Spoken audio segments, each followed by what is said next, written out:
नमस्ते प्यारे भक्तों। इस कुबेर मंत्र को केवल सुन के आज कई लोग लाखों करोड़ों में खेल रहे हैं। इस मंत्र को केवल सुन के एक व्यक्ति ने करोड़ लाख का धन अर्जित कर लिया है। जिन लोगों ने इस मंत्र को सुना उससे कम या ज्यादा धन दौलत का तुरंत लाभ मिला है। कुछ लोग को तो मोह मांगा हुआ पैसा से भी ज्यादा पैसा मिल जाता है, वह भी तुरंत। मतलब आपको पैसा किसी न किसी बहाने से आपके पास जरूर आ जाता है। कई लोग मंत्र को सिर्फ आजमाने आते हैं और उन्हें लाखों करोड़ों रुपए का लाभ मिल ही जाता है। अगर आप भी अचानक धन दौलत प्राप्त करने के सारे उपाय जतन करके थक चुके हैं, तो एक बार धन धानी के राजा कुबेर महाराज के इस मंत्र को केवल सुन लेने से ही आपका धन दौलत की समस्या तुरंत खत्म हो जाएगी। बस आपको इस मंत्र को ध्यान लगा के सुनना है और जितना भी पैसा चाहिए वह कुबेर महाराज से मांग लेना है।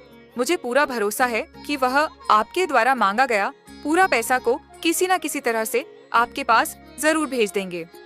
भले ही इसका एहसास आपको देर से होगा, लेकिन होगा जरूर। यह तो गारंटी है। जब आपके पास मांगा हुआ पूरा धन आ जाएगा तो उसका कुछ हिस्सा गरीबों में जरूर दान कर देना। तो चलिए अब मंत्रों का उच्चारण करना प्रारंभ करते हैं। ॐ ह्रीं श्रीं क्लीं श्रीं क्लीं वितेश्वराय नमः। ॐ ह्रीं श्रीं क्लीं श्रीं क्लीं वितेश्वराय नमः। ॐ ह्रीं श्रीं क्लीं श्रीं क्लीं वितेश्वराय नमः। ॐ ह्रीं श्रीं क्लीं श्रीं क्लीं वितेश्वराय नमः। ॐ ह्रीं श्रीं क्लीं श्रीं क्लीं वितेश्वराय नमः। ॐ ह्रीं श्रीं क्लीं श्रीं क्लीं वितेश्वराय नमः। ॐ ह्रीं श्रीं क्लीं श्रीं क्लीं वितेश्वराय नमः। ॐ ह्रीं श्रीं क्लीं श्रीं क्लीं वितेश्वराय नमः। ॐ ह्रीं श्रीं क्लीं श्रीं क्लीं वितेश्वराय नमः। ॐ ह्रीं श्रीं क्लीं श्रीं क्लीं वितेश्वराय नमः।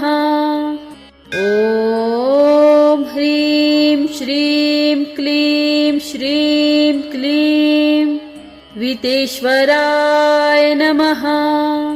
ॐ ह्रीं श्रीं क्लीं श्रीं क्लीं वितेश्वराय नमः। ॐ ह्रीं श्रीं क्लीं श्रीं क्लीं वितेश्वराय नमः। ॐ ह्रीं श्रीं क्लीं श्रीं क्लीं वितेश्वराय नमः।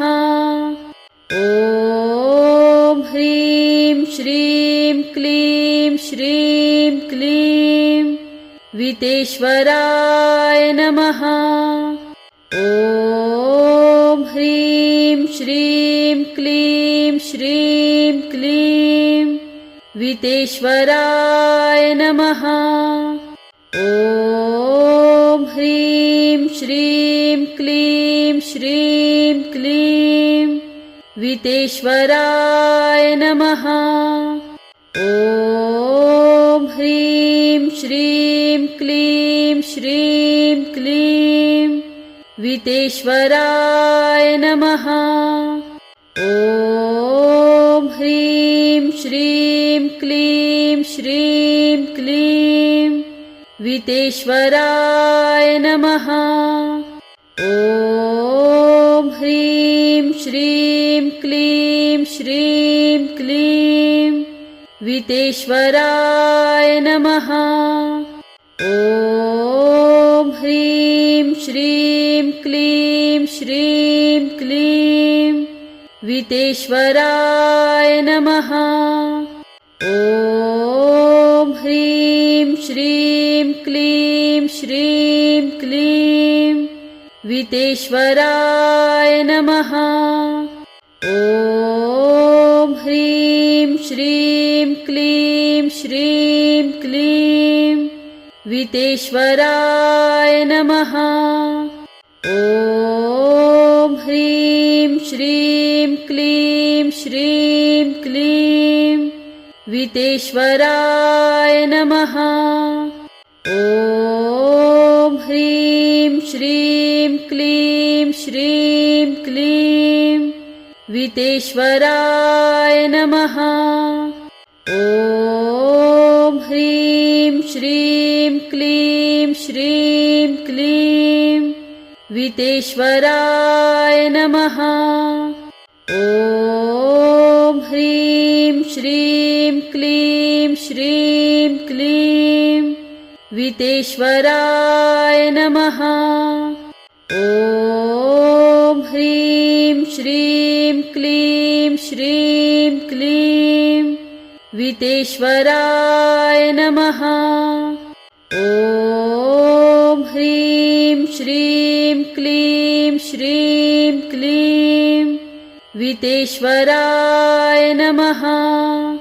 ॐ ह्रीं श्रीं क्लीं श्रीं क्लीं वितेश्वराय नमः। ॐ ह्रीं श्रीं क्लीं श्रीं क्लीं वितेश्वराय नमः। ॐ ह्रीं श्रीं क्लीं श्रीं क्लीं वितेश्वराय नमः। ॐ ह्रीं श्रीं क्लीं श्रीं क्लीं वितेश्वराय नमः। ॐ ह्रीं श्रीं क्लीं श्रीं क्लीं वितेश्वराय नमः। ॐ ह्रीं श्रीं क्लीं श्रीं क्लीं वितेश्वराय नमः। ॐ ह्रीं श्रीं क्लीं श्रीं क्लीं वितेश्वराय नमः। ॐ ह्रीं श्रीं क्लीं श्रीं क्लीं वितेश्वराय नमः। ॐ ह्रीं श्रीं क्लीं श्रीं क्लीं वितेश्वराय नमः।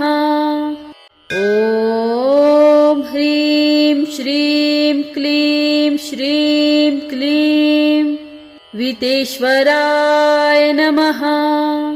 ॐ ह्रीं श्रीं क्लीं श्रीं क्लीं वितेश्वराय नमः। ॐ ह्रीं श्रीं क्लीं श्रीं क्लीं वितेश्वराय नमः। ॐ ह्रीं श्रीं क्लीं श्रीं क्लीं वितेश्वराय नमः।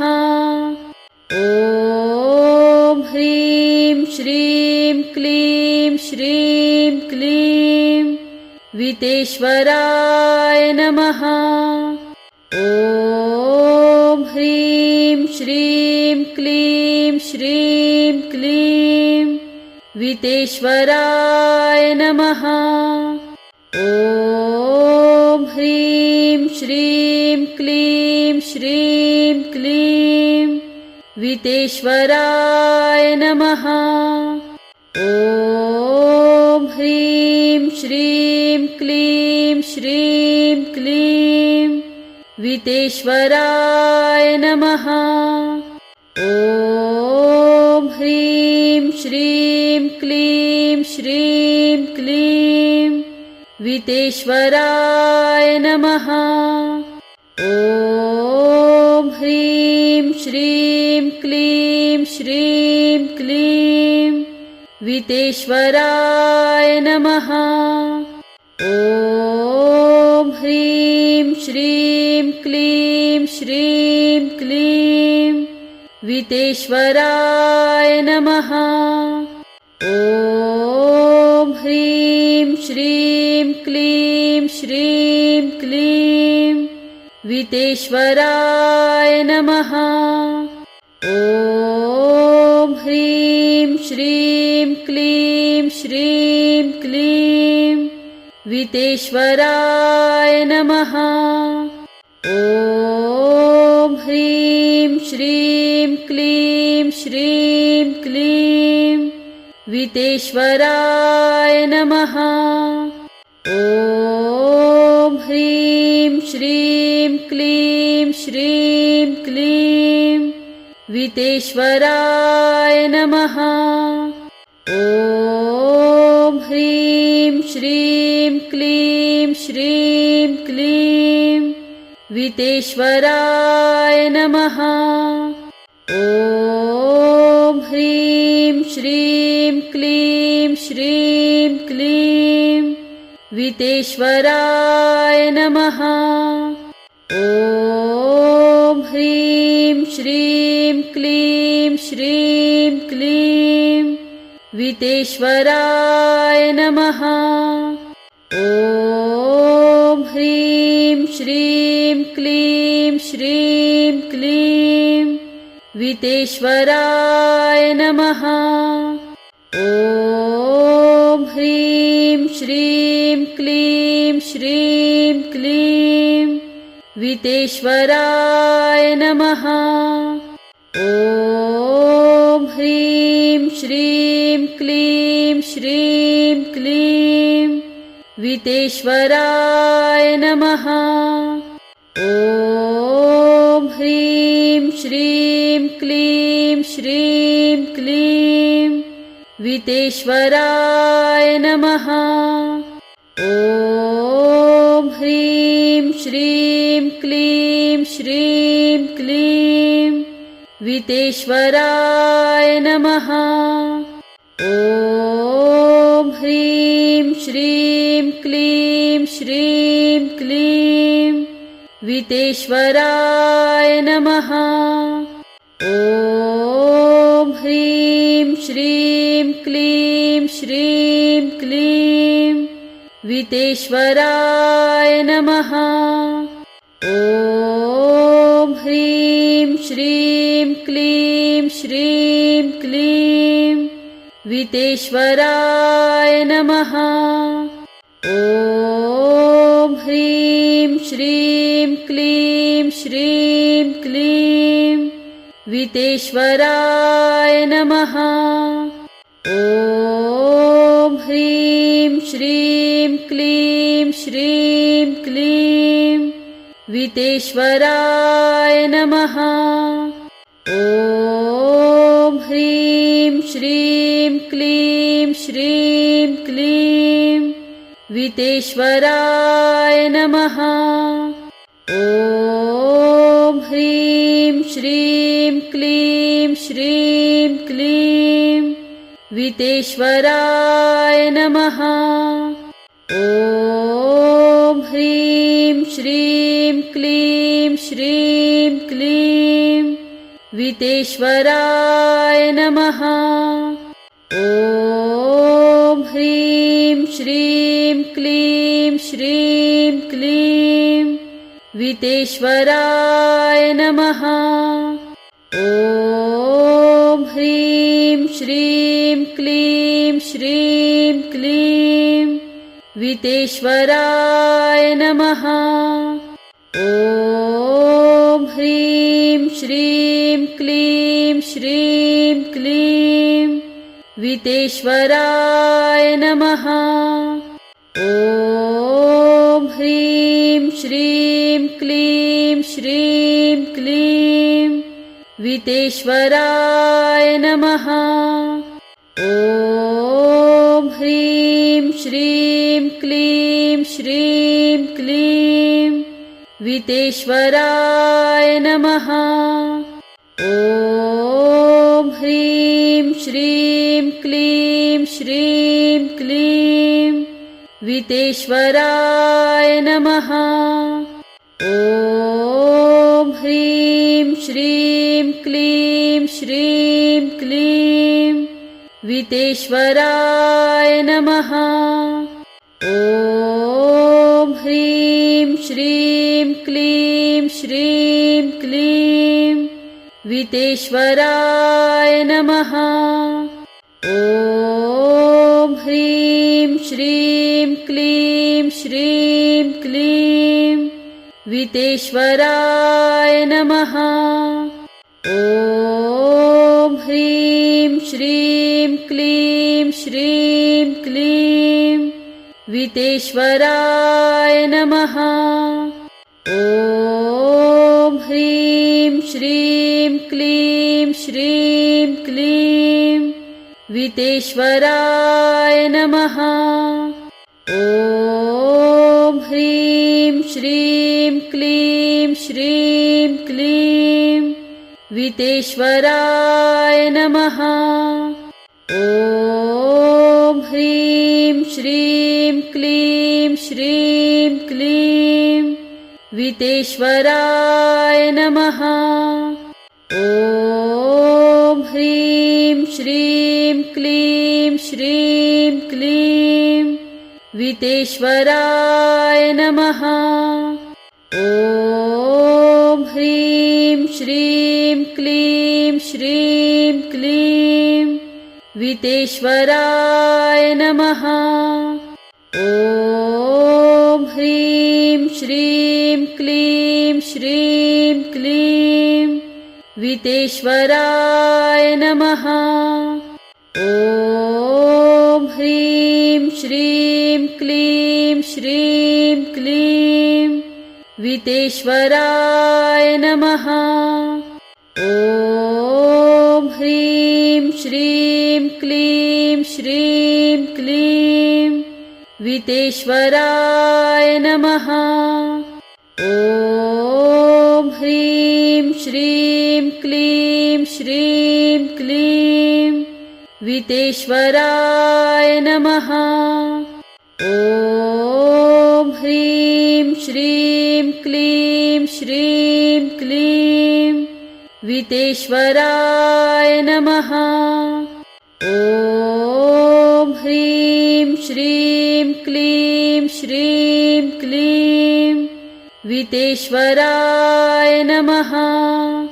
ॐ ह्रीं श्रीं क्लीं श्रीं क्लीं वितेश्वराय नमः। ॐ ह्रीं श्रीं क्लीं श्रीं क्लीं वितेश्वराय नमः। ॐ ह्रीं श्रीं क्लीं श्रीं क्लीं वितेश्वराय नमः। ॐ ह्रीं श्रीं क्लीं श्रीं क्लीं वितेश्वराय नमः। ॐ ह्रीं श्रीं क्लीं श्रीं क्लीं वितेश्वराय नमः। ॐ ह्रीं श्रीं क्लीं श्रीं क्लीं वितेश्वराय नमः। ॐ ह्रीं श्रीं क्लीं श्रीं क्लीं वितेश्वराय नमः। ॐ ह्रीं श्रीं क्लीं श्रीं क्लीं वितेश्वराय नमः। ॐ ह्रीं श्रीं क्लीं श्रीं क्लीं वितेश्वराय नमः। ॐ ह्रीं श्रीं क्लीं श्रीं क्लीं वितेश्वराय नमः।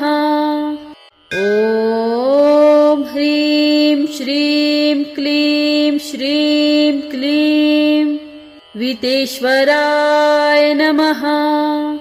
ॐ ह्रीं श्रीं क्लीं श्रीं क्लीं वितेश्वराय नमः। ॐ ह्रीं श्रीं क्लीं श्रीं क्लीं वितेश्वराय नमः। ॐ ह्रीं श्रीं क्लीं श्रीं क्लीं वितेश्वराय नमः। ॐ ह्रीं श्रीं क्लीं श्रीं क्लीं वितेश्वराय नमः। ॐ ह्रीं श्रीं क्लीं श्रीं क्लीं वितेश्वराय नमः। ॐ ह्रीं श्रीं क्लीं श्रीं क्लीं वितेश्वराय नमः। ॐ ह्रीं श्रीं क्लीं श्रीं क्लीं वितेश्वराय नमः।